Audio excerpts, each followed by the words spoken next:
Good evening. This is BelGeode, and we are back with some more X-Plane 11 in virtual reality.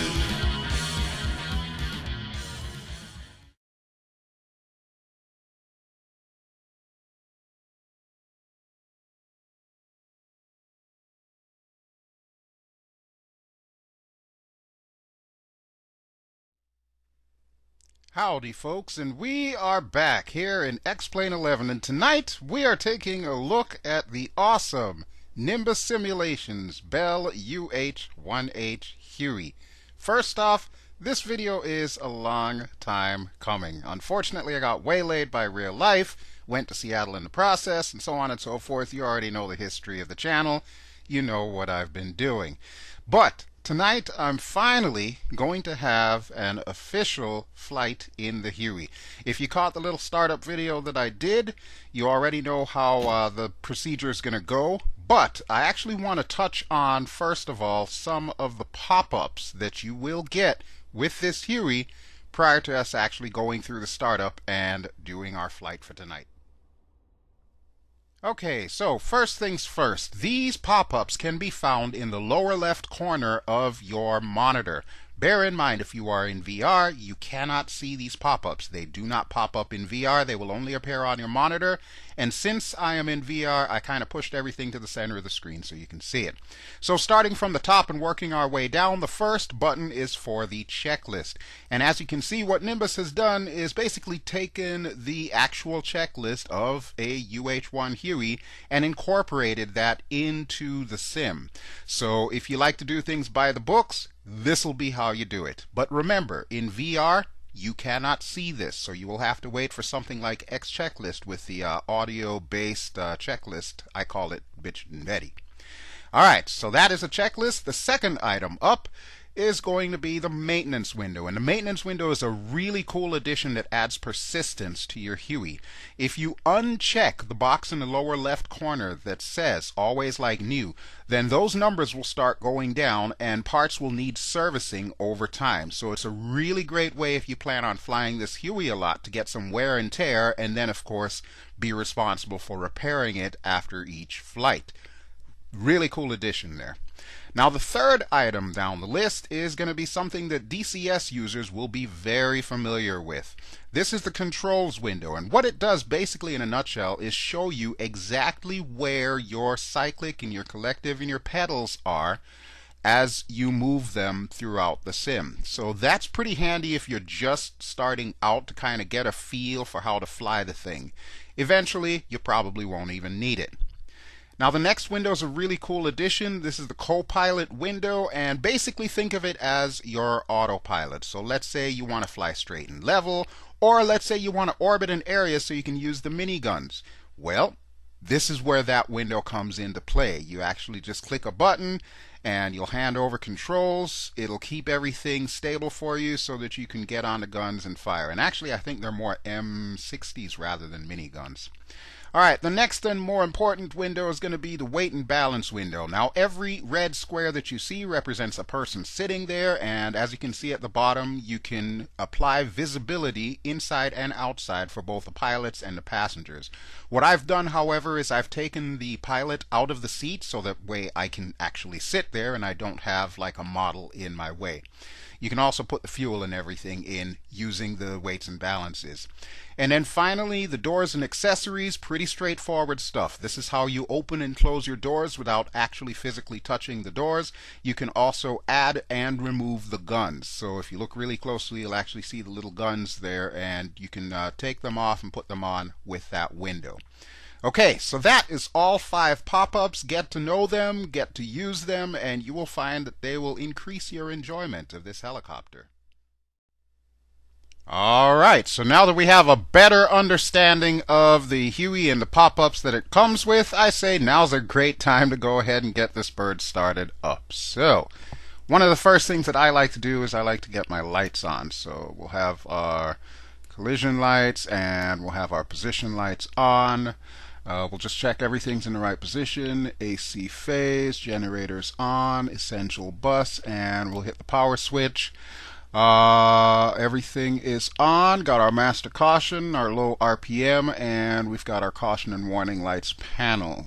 Okay, so we are going to want to turn this on. That's our hydraulics and our force trim switch. And then, of course, we want to have our fuel switch on. Very important switch. I actually tried starting this thing without it once, and it didn't go that well. All right, so now that we've got the fuel on, we're going to want to increase our throttle to full and then bring it all the way back down to idle. Note, and I can't stress this enough, you must have a separate throttle control from your collective control. I've had a lot of questions to that effect, and that's very important. All right, keep an eye on the gas producer as we hold down the starter trigger. And once it gets close to 2, the rotors should start swinging. Or not. Whoops, I forgot the rotor brake. Let's go ahead and kill that real quick. Woo! Oh boy, it's a good thing I have this thing set to like new. Otherwise, yeah, my crew chief would love me for this. Okay, so as soon as it gets to 4, we can go ahead and release the starter switch. Okay, so we're pretty much started up now. So now we can get everything else up and running, such as our radios and whatnot. Make sure everything is spinning fine. Notice the vibration in the Huey. This is the first helicopter and X-plane that I've actually sat in that actually has that vibration. That is so cool. And it's so trademark Huey too. Alright, let's get our inverter on. There we go. And now we can get all of our radio and electrical systems up. So we'll want our IFF. Set that to norm. And we'll get our UHF and VHF radios on. That's 1. And that's 2. We'll set this to transmit receive. Whoops. Oh, come on. Work with me here. Work with me. Sheesh. Some of these switches are a little sensitive. Alright, and we'll set this to channel 3. Nope, that's channel 2. We want channel 3.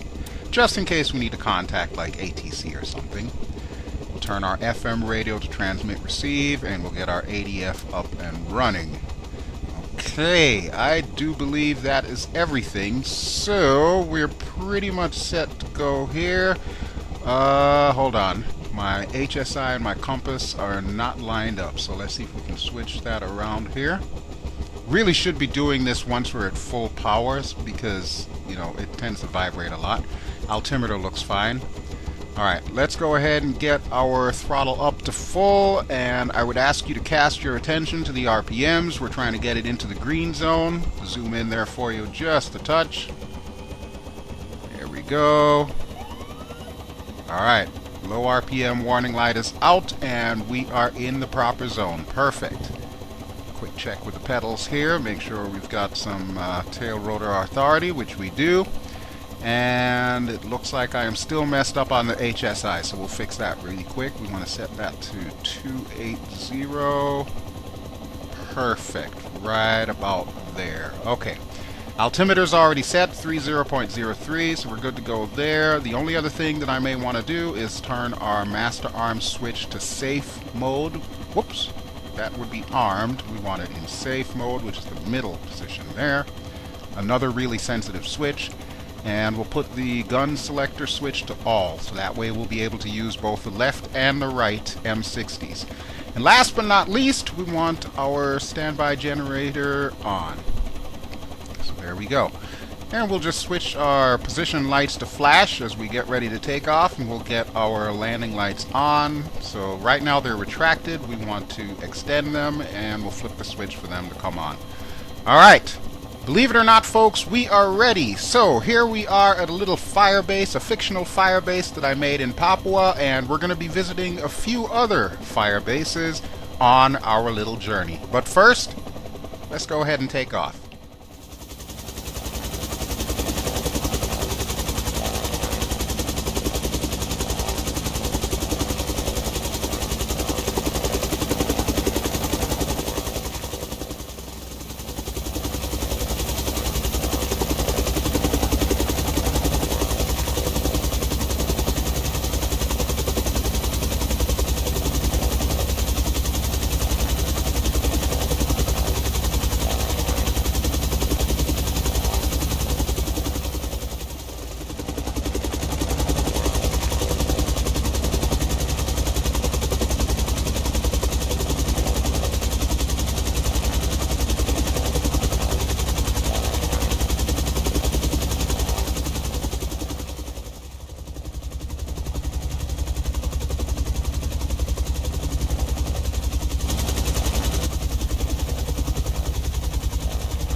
Alright, hope you enjoyed the little whup-whup sound there, because as you know, that is intrinsically the sound of a Huey. It's probably one of the most recognizable helicopter sounds in the history of helicopters. Absolutely love it. I should also give a special shout out to Nimbus Simulations for their lovely scenery objects that were given to me so that I can make these fire bases that we're going to be flying around to and landing at tonight.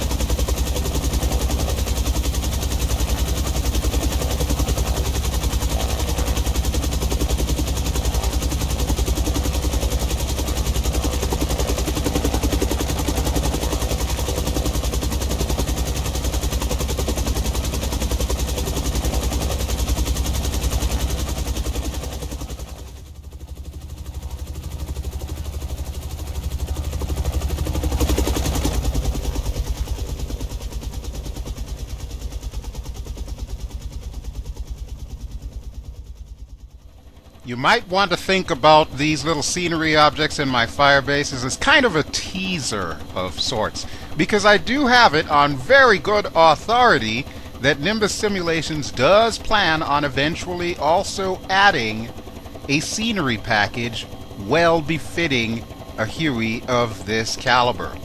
In case you want another hint, just think back to the history of this aircraft and where it really cut its teeth. That should tell you everything you need to know about what Nimbus is working on. I don't have an ETA as of yet, so you'll have to make do with my little makeshift fire bases here until Nimbus actually gives me word that the new scenery package is coming. That's all I have to say about that.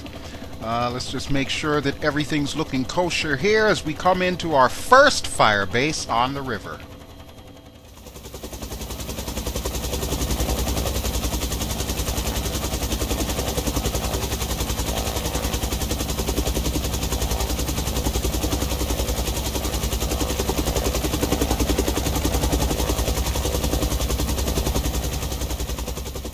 What in tarnation is going on here? Well, looks like some of the girls are taking a well-needed break from whatever their duties are at this fire base. Alright, let's go ahead and land, because I do actually have an ulterior motive for coming to this particular fire base.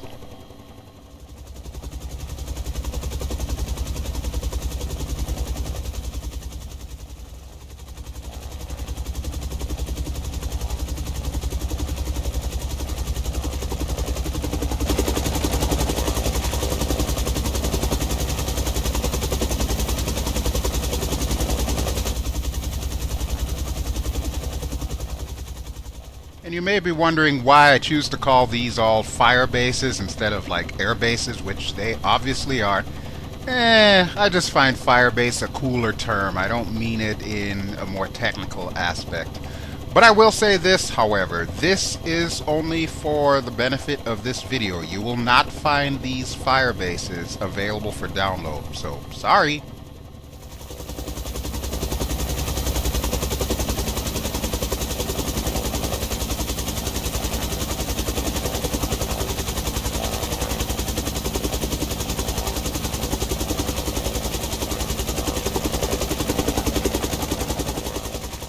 Okay, picture perfect landing, and you may notice a whole bunch of cargo over there. So now I can inform you as to why we are here. We're actually going to try sling loading with this sucker. Now, I should also give the disclaimer that this does not come with sling loadable objects, so I kind of borrowed one from the Bell 407.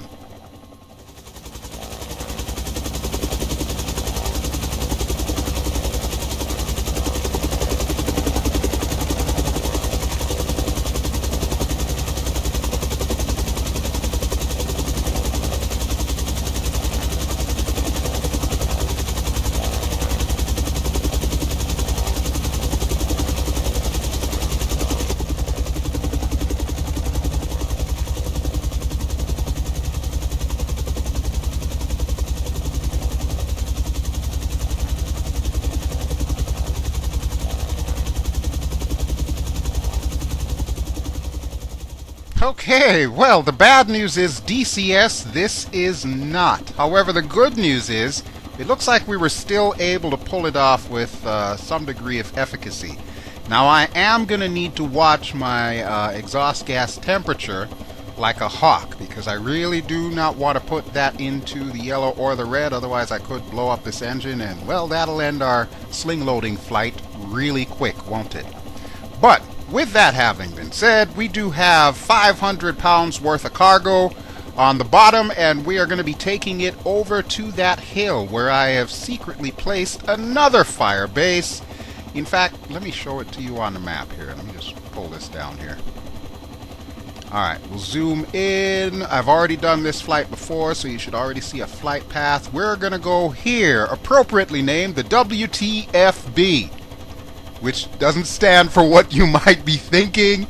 It's just that WT is one of the codes for Papua, and FB stands for firebase. But I realized after I came up with that nifty little ICAO code that it was just too good to take out, so I left it in there. Alright, so now that we've got our cargo underneath, we're probably going to want to check on it outside every now and then just to make sure it's not swinging us wildly all over the place. And I'm actually going to engage the autopilot to keep us nice and straight as we make our way past the snaking river to the hills beyond.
Alright, let's adjust our course slightly here because thanks to that 500 pounds dangling precariously underneath us, we're kind of slipping and sliding to the right here.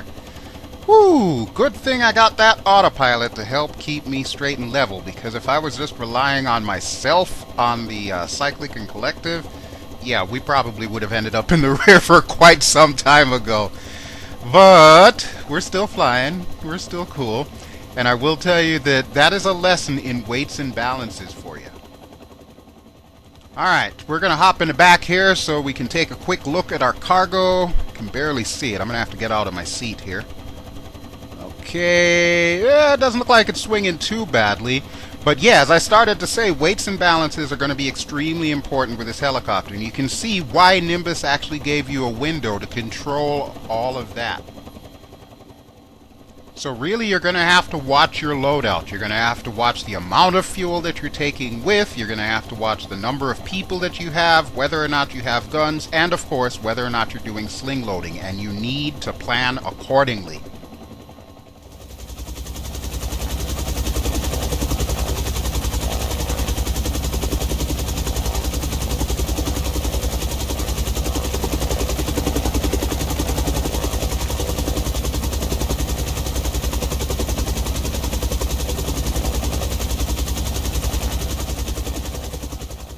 Alright folks, now comes the fun part. So we are closing in on this little fire base in the hills here, and my target area, I don't know if you can see it right there, it's just beyond those tents.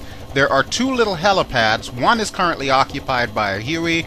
The other one, there's a guy waiting for us with the rest of the cargo and a truck, presumably to take it to wherever they store their cargo on top of a hill.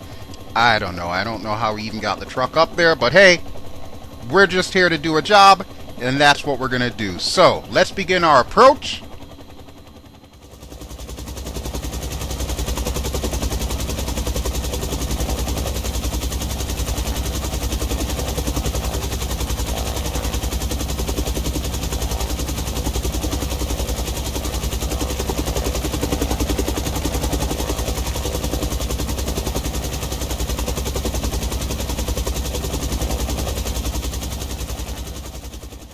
man, oh man, if this was DCS, I'm going to tell you right now, we'd already be a smoking pile of rubble somewhere on the side of that hill.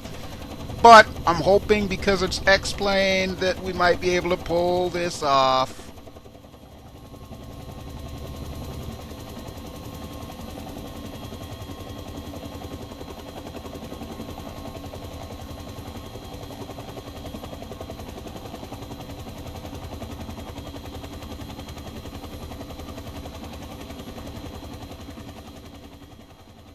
We're going to call that one a win.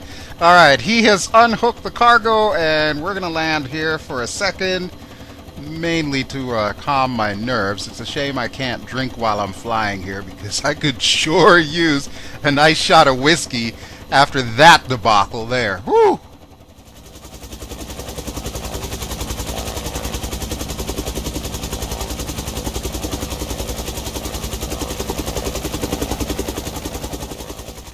Okay, so our job is complete, and the next thing on our agenda is we've got to head to the final firebase. Along the way, I'm also going to do a weapons test of both of our M60s, so we'll just make sure that everything is in lights off mode, and we'll go ahead and take off.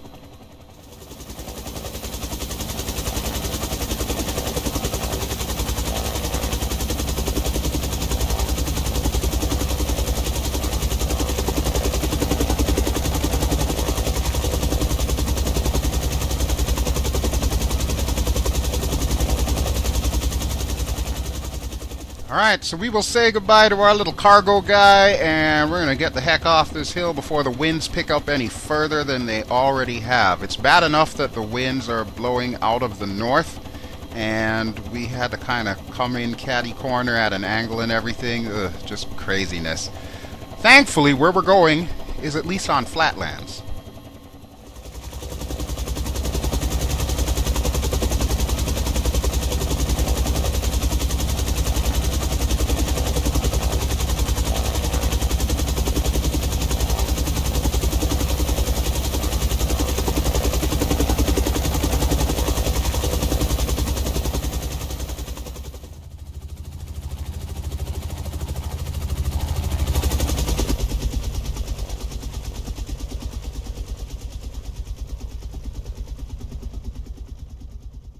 Alrighty folks, here comes my favorite part of the entire video, the part where we tell Charlie to get some. So let me just give you a couple of quick pointers on this here. As you can see, I'm using the Oculus Rift S touch controller to actually move my gun around. You must bind two buttons, one for the left gun trigger and one for the right gun trigger. And once you do that, you can use the touch controller and just kind of move it around, and then you push on the left gun trigger and it should be able to fire, and you can tell Charlie to get some. So let us demonstrate, shall we? Get some, Charlie! Get some! Get some! Although there is no Charlie in Papua New Guinea, yeah, we can pretend. Why not? Oh man, if Greenpeace and PETA could see me now, I can't even tell just how many animals down there I'm killing with all of my random and indiscriminate fire. Let's switch to the other gun real quick. Okay, we're on the other side, and we're gonna rinse and repeat, only this time with the right trigger. There we go. And one of the reasons why I wanted to show you this is just to drive home how much Nimbus has actually put into this thing. Of course, you got your muzzle flash, you got your tracers flying out, even though the angle of the tracers in VR does seem a little odd. You got your empty shell casings being ejected, and so on and so forth. The only thing this gun does not do is it does not reload. I haven't yet figured out if I've got infinite ammo, but yeah, I'm just loving the heck out of this thing. And this right here in VR is just the perfect experience, short of being in like a DCS Huey.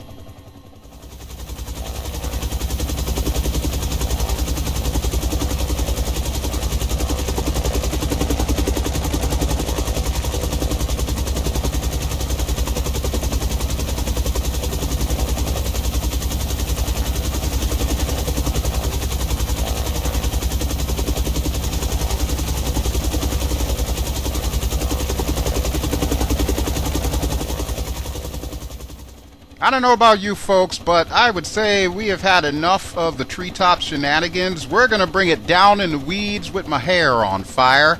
And we're going to imagine that our fictitious enemy is in the tree line there. And as you can see, I can still operate the guns even though I am in the pilot seat. Luckily, I have it pointed in a direction where I think we can hit the enemy. There might be some on this side too, so we'll go ahead and take them out real quick. And actually, now would be a great time for us to go really low and see just how fast we can get this Huey inches off the ground.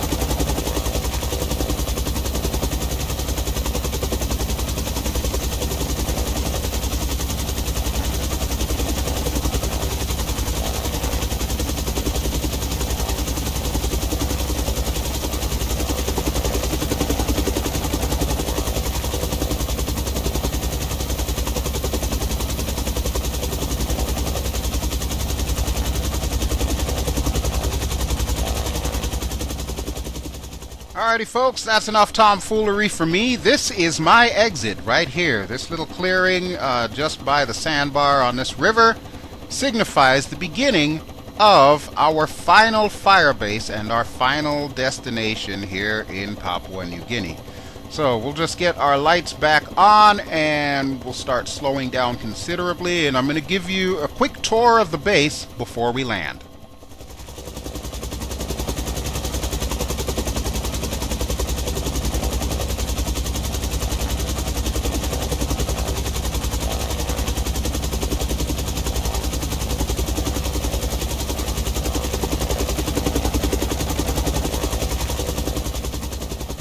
Okay, so as we make our way into the firebase, I just want to take this opportunity to once again thank Nimbus Simulations for the use of their scenery objects in the making of this video, and also thank you for the opportunity for beta testing this helicopter, which you did an awesome job on.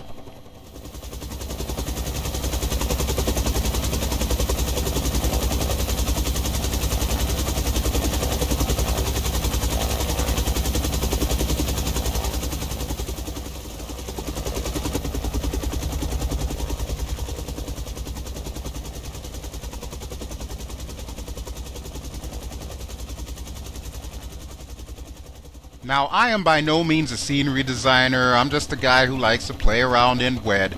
But I'm hoping that this kind of sparks your imagination as to some of the things that you can do with the Nimbus Simulations Huey once you actually get it, if you haven't already.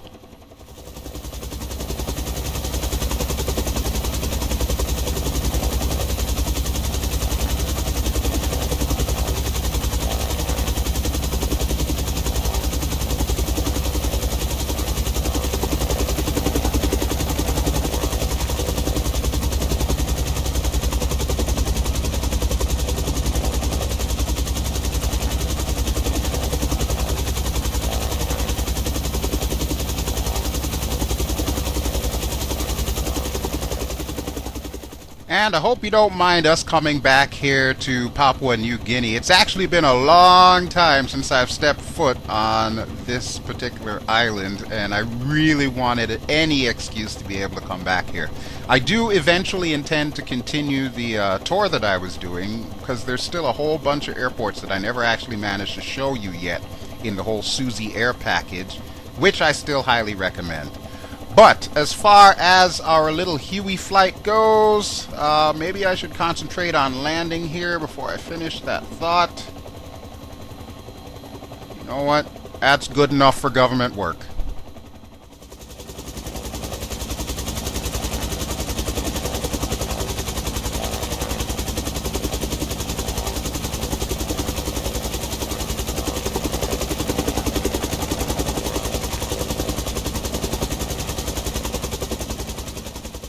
Alright, so once again, huge thank you to Nimbus Simulation for this Huey and the scenery objects to make this video.